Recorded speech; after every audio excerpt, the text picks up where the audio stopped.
皆さんこんにちは、お手紙やぎです。今日も編み物しながらいろいろ話をしていこうと思います。この動画を撮っている今日は6月3日。外は少しお天気が悪いです。昨日、台風と梅雨前線が一緒に来た感じで結構な雨風だったんですけど、今日は少し落ち着いてきています。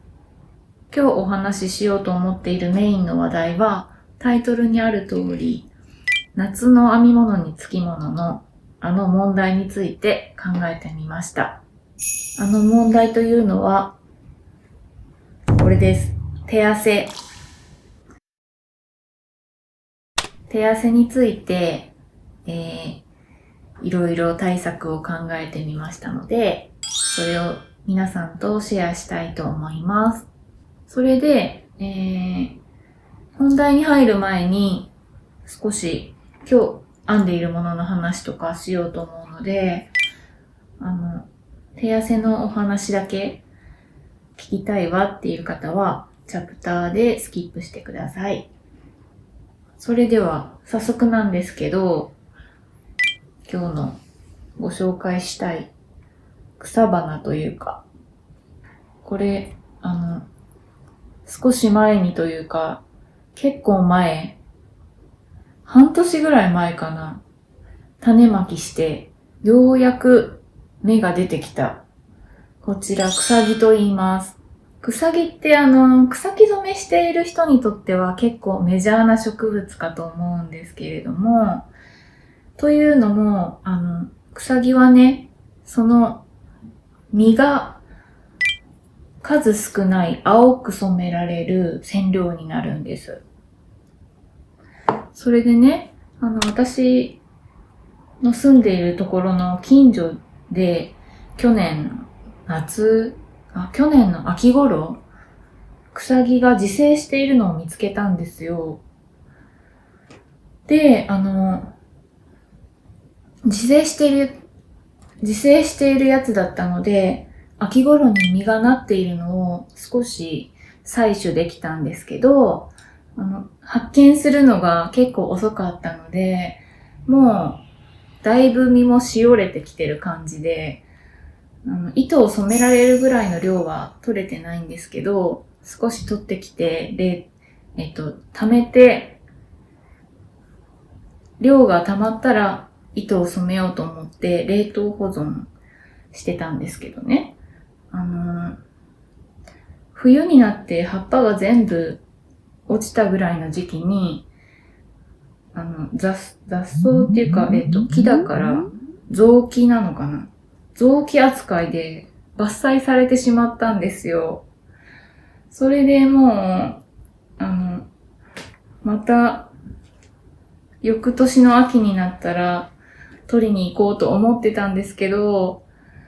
もう跡形もなく伐採されてしまったので、取れないよと思ってちょっと残念だったんですけど、ダメ元でね、取ってきた実を、何月だったかな ?1 月ぐらい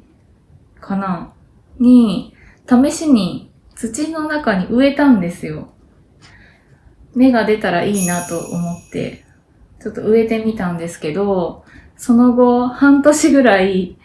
芽が出る気配が一切なく、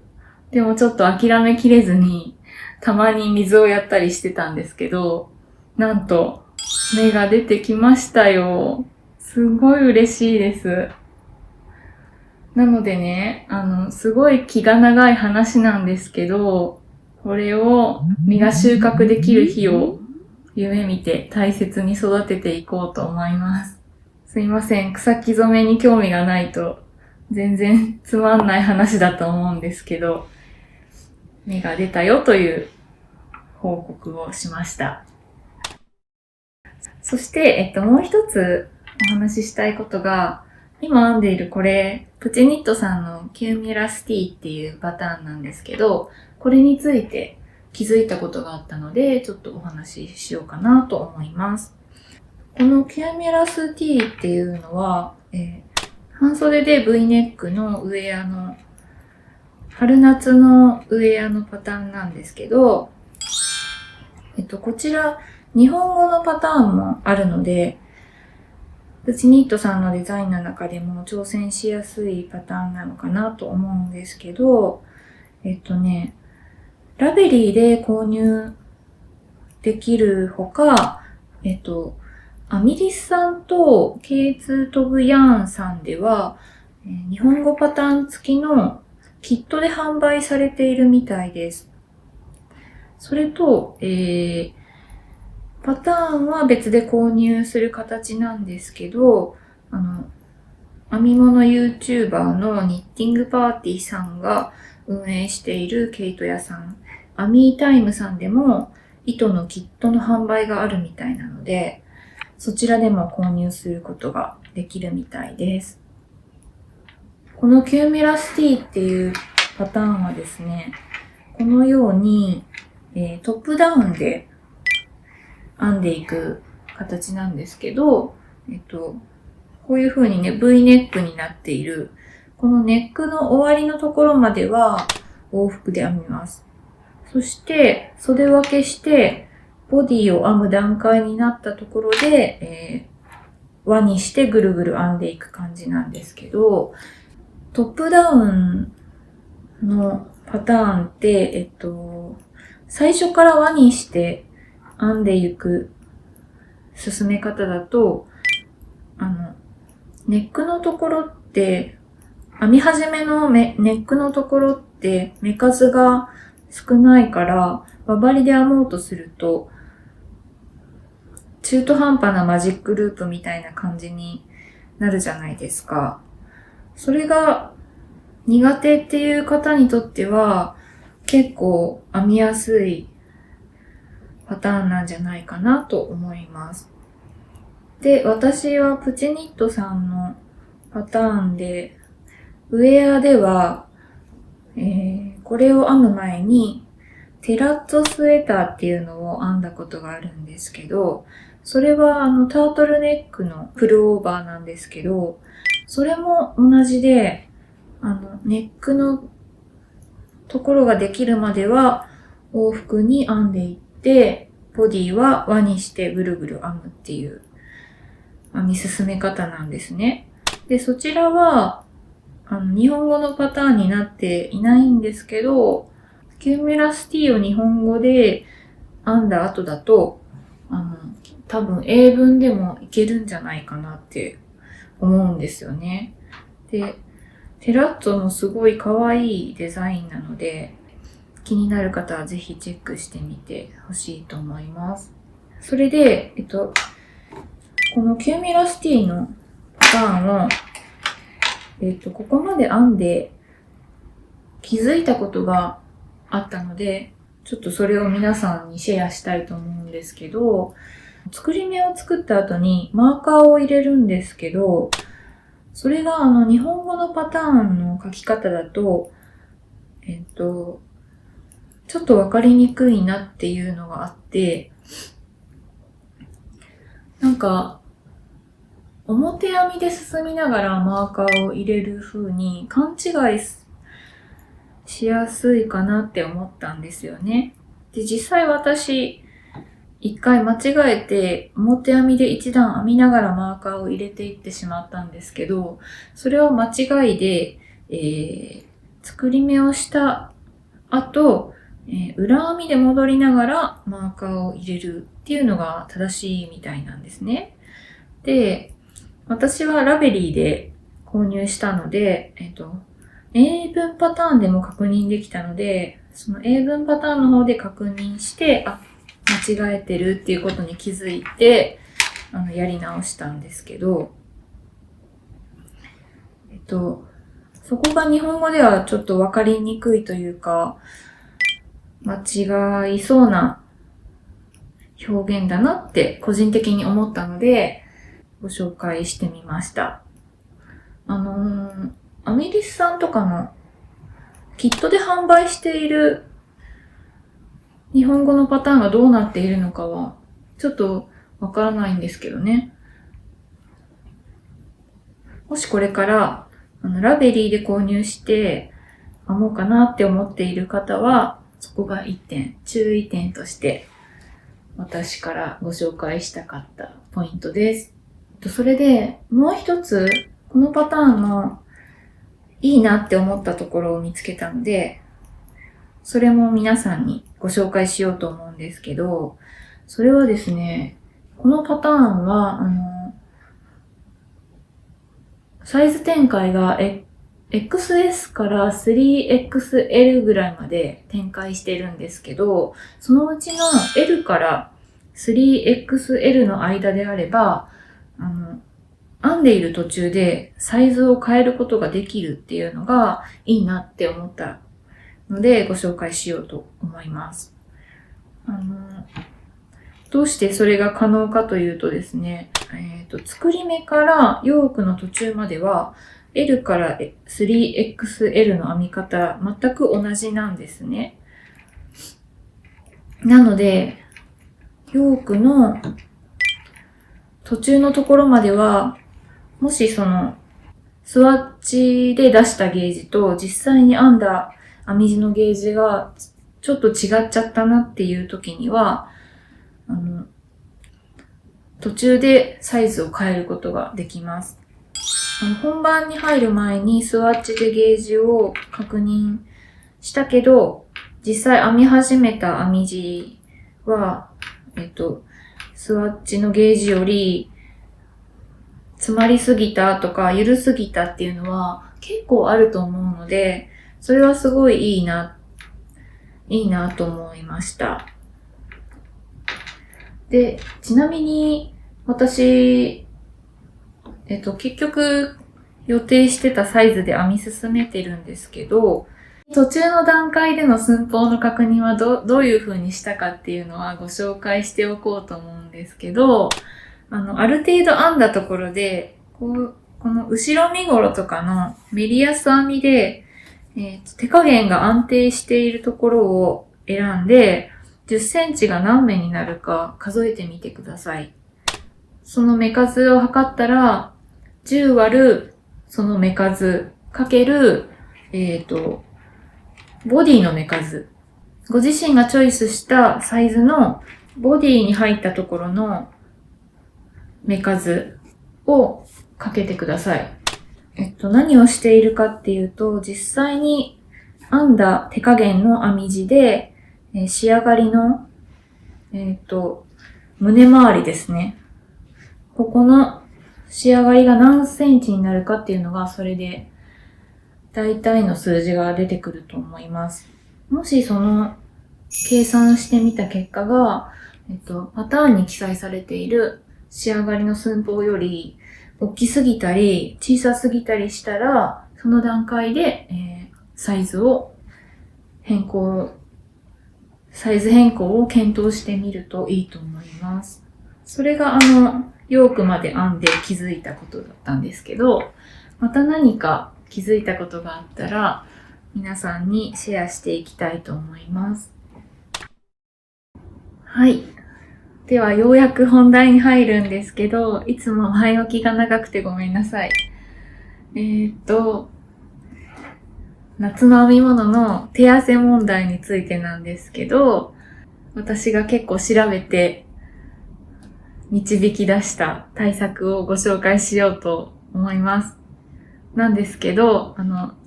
初めに言っておくと、そんなに画期的な対策とかじゃないので、半分雑談としてお聞きいただければと思います。それで、なんで今このタイミングで手汗問題についてお話しするかというと、私今まで夏場にそんなに編み物してこなかったんですよ。なので、そんなに手汗気にならなかったんですよ、今まで。なんですけど、今年結構以前上げた動画でも言ってるんですけど、春夏糸の消費をしていこうっていう風に自分の中で決めて、結構積極的に夏場編み物しようと思ってやってる中で、なんか手に汗かくなっていうのが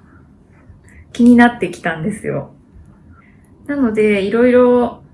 同じように手汗気になっている人がやってることとかあるかなと思って調べてみたら、なんかやっぱり手汗気になっている方がいろんな対策をブログで綴ってたりしてるのを発見して見てみたりしたんですけど、なんか編み物する時の手汗対策として、思いつくことっていくつかあると思うんですけど、一つは、例えば、デオドラントスプレーとか、ベビーパウダーとか、汗を抑えるようなものを手に塗るっていうのが、とか、あとは、汗かいても大丈夫なように手袋して編み物するとかあると思うんですけど、まず、スプレーとかパウダーとかは、速乾性があって、すぐ手がサラサラになるっていうところはいいと思うんですけど、やっぱ、塗った後に、針とか編み地とかに触っちゃうと、それがついちゃうっていうのが気になると思うんですよね。あとは、手袋をして編み物するっていう方法は、編み針とか編み地に汗がつくのは防げるんですけど、そもそも編みにくいっていう問題があると思うんですね。なので、汗かいた時の対策としてはやっぱり普通にハンカチとかタオルとかで手を拭くとか、一旦手を洗って乾くまで待つとかっていうのが無難なのかなって思ったんですけど、なんか編んでる途中で手に汗かいて、じゃあ洗おうとか拭こうとかってして一回中断するとそこで集中力途切れちゃったりするじゃないですか。なんかやっぱそこがなーって思って、それだったら、汗かく前になんか対策できることを考えるのがいいのかなって思って、まず、手汗かく原因って何なんだろうっていうのを調べてみたんですよ。なんか調べなくてもわかるのは、やっぱ夏は暑いから汗かくっていうのがあると思うんですけど、なぜか手汗だけすごいかくっていう時あるじゃないですか。なんかそれの原因は、交感神経が活発になっているっていうのが考えられるっていうのを見つけたんですね。で、そうなんだ、交感神経。交感神経が活発になる原因ってなんだろうって思って、また調べたら、交感神経が活発になるのは、ストレスとか緊張した時っていう風に出てきたんですね。じゃあだったら、汗かかないようにする方向の対策としては、まず、暑さ対策っていうのが一つと、あとは、交感神経を活発化させないっていう方向で考えるのがいいのかなという、その二つの方向で考えてみたんですよ。で、まず、暑さ対策っていうのはね、編んでる時にね、今みたいにテーブルに編んでるものを置いて、編むのでなければ、ソファーとかに座って、膝の上に編んでるものを置いて編むっていう状態になると思うんですけど、その夏場だと、その編んだものが膝の上に触れてることによって、体を温めてしまっているんじゃないのかなっていうふうに思って、暑さ対策としては、編んでるものが膝に直接触れないように、冷感シート的なひんやりしたものを膝と編んだものの間に置くとか、あと普通に首筋とかを何かで冷やすとかっていうのが対策としてはいいのかなっていうふうに思いました。で、もう一つは、交感神経を活発化しないようにする対策っていう方向で考えたり調べたりした結果、二つ対策を思いついたんですけど、まず一つはですね、ちょっとしょうもなすぎて紹介するのが申し訳ないぐらいなんですけど、編んでる時に、自分の手に向かって息をふーって吹きかけるっていうのいかがですかね。いや、それはね、そのメリットが2つあって、まず1点は、ふーって吹きかけて、手のひらに風を当てて、汗かかないようにするっていうのと、もう一つは、ヨガの時とか腹式呼吸するじゃないですか。それでまず心を落ち着けるみたいなのがあるんですけど、その息を吹きかける時に腹式呼吸を意識して鼻から吸って口からふーってゆっくり息を吐き出すっていうのをやることによって交感神経を落ち着けることができるんじゃないかなと思いました。対策の一つ目がそれです。で、もう一つは、これはネットで調べた情報になっちゃうんですけど、手汗をかかないようにするツボっていうのを探したというか、調べてて、そんな情報を発見したので、これをシェアしたいと思うんですけど、手汗を抑えるツボっていうのが2つあって、どっちも手にあるツボなんですけど、一つは老朽、もう一つは合谷っていうツボがあるみたいなんですね。で、まず老朽っていうのは、この手のひらの真ん中ら辺、手を握った時の中指と薬指の指先の間ぐらいのところをこうやって押してちょっと痛いなって感じるところが老朽っていうツボらしいんですよ。で、このツボ何に効くかっていうと、ストレスによるイライラであったり、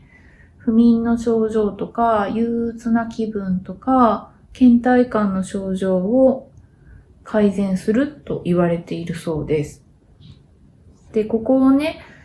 親指の腹でぐーって5秒ぐらい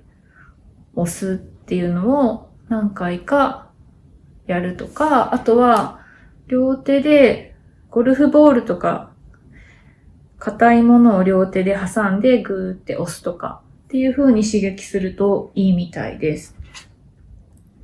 で、二つ目のツボは合谷って言うんですけど、これは手の甲側の人差し指と親指の骨が交差するこのあたりの人差し指側、ここを親指の腹でぐーって押したり、ちょっとグリグリしてあげるといいみたいです。このツボは何に効くかというと、これは万能のツボって呼ばれてるみたいで、疲れ目とか肩こりとか首から上の症状に主に効果的。あと、自律神経の乱れを戻し、気持ちを落ち着ける効果があるみたいです。このツボがどの程度効果があるかはちょっとわかんないんですけど、編み物を始める前に、なんかちょっと落ち着く時間として、ツボ押ししてみるのもいいかなと思いました。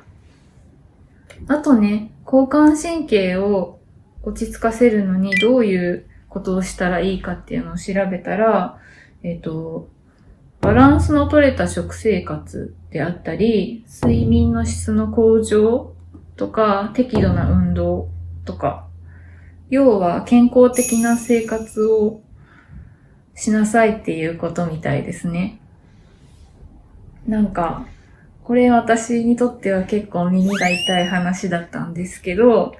なんか編み物好きの皆さんも結構心当たりあるんじゃないかなって思うんですけど、夢中になって夜更かししちゃったり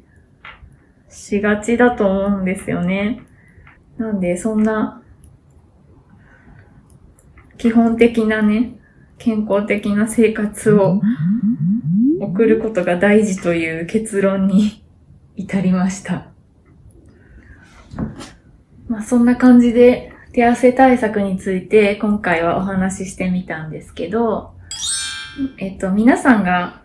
編み物する時の手汗の対策で何か実践していることがあったら、ぜひコメント欄で教えてください。コメント欄充実すると、それもまた参考になると思うので、よかったらよろしくお願いします。今日も最後まで見ていただいてありがとうございます。この動画を見ていいなって思われたらぜひ、グッドボタン、チャンネル登録をよろしくお願いします。それではまた次の動画でお会いしましょう。さようなら。